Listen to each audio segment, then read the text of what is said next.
ও মা, আজকে নিরামিষে কি কি রান্না করলা? আজকে আজকে অনেক কিছু করেছি নিরামিষ তো। তো টেস্টি টেস্টি রেসিপি আছে। তো চলো, মশলা ছাড়া একদম সিম্পল রেসিপি, কিন্তু খেতে খুব টেস্টি। দেখাই, এই দেখো।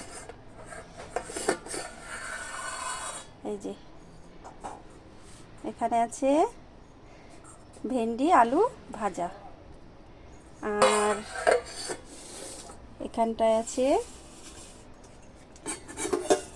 পটল ভাজা, এই যে। আর এখানে আছে ডাল, এটা হলো সজনের ডাঁটা দিয়ে ডাল করেছি, গরমে একদম খুব সুন্দর খাবার। আর এখানে আছে উচ্ছে আলু তরকারি, এই যে। তার সঙ্গে ছিল পাঁপড় ভাজা, এই যে।